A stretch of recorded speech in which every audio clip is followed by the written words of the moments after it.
Let's make this super cute coffee pot for Barbie. So I'm using that pink paper, this mirrored paper. You're going to need foam board.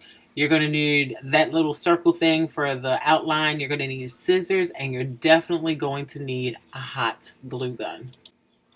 And you're also going to need something to write with as well. When you trace the circle, you're going to want to do one bigger and one just slightly smaller. The one that's smaller is going to be for the top of the machine. Now they're all cut out, and you see what I mean? One is smaller, just slightly, and the one on the bottom is bigger.